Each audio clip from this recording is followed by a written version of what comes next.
దేశంలోని 4 రాష్ట్రాల అసెంబ్లీలకు పుదుచ్చేరి కేంద్ర పాలిత ప్రాంత అసెంబ్లీకి భారత ఎన్నికల సంఘం షెడ్యూల్ ప్రకటించింది. ఈరోజు న్యూఢిల్లీలో జరిగిన ఒక కార్యక్రమంలో ఎన్నికల కమిషనర్ కార్యాలయంలో ఎన్నికల ప్రధానాధికారి జ్ఞానేష్ కుమార్ టీం ఈ వివరాలను వెల్లడించింది.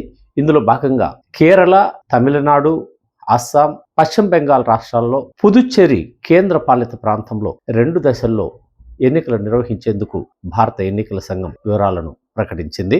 ఈ ఎన్నికలు జరుగుతున్న రాష్ట్రాల్లో ఏప్రిల్ 4వ తేదీ ఓట్ల లెక్కింపు ఒకే రోజు జరుగుతుంది. ఒకసారి మనం ఈ వివరాలను పరిశీలిస్తే పుదుచ్చేరిలో మొత్తం 30 అసెంబ్లీ స్థానాలు ఉండగా పోలింగ్ ఏప్రిల్ 9వ తేదీ జరుగుతుంది. అలాగే అస్సాంలో మొత్తం 126 అసెంబ్లీ స్థానాలు ఉండగా పోలింగ్ ఏప్రిల్ 9న జరగనుంది. అలాగే కేరళ అసెంబ్లీలో 140 స్థానాలు ఉండగా పోలింగ్ ఏప్రిల్ 9వ తేదీన నిర్వహించనున్నారు. తమిళనాడులో మొత్తం 234 స్థానాలు ఉండగా పోలింగ్ ఏప్రిల్ 23వ తేదీ నిర్వహించనున్నారు. పశ్చిమ బెంగాల్లో మొత్తం 294 స్థానాలకు గాను మొదటి దశలో 152 అసెంబ్లీ స్థానాలకు ఏప్రిల్ 27న పోలింగ్ జరుగుతుంది.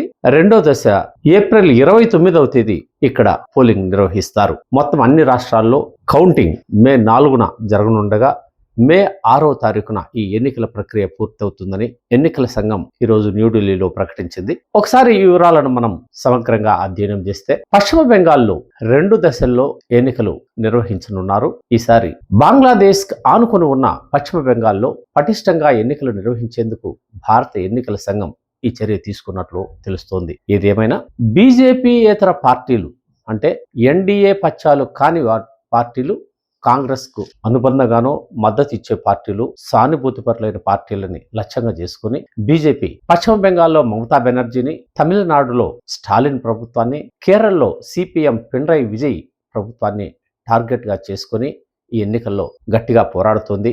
ఇప్పటికే భారత ప్రధానమంత్రి ప్రచారం కూడా చేపట్టారు. ఈ నేపథ్యంలో ఈ రాష్ట్రాల్లో వచ్చే ఫలితాలు దేశ రాజకీయాలని ఖచ్చితంగా ప్రభావితం చేసే అవకాశాలు కనిపిస్తున్నాయి.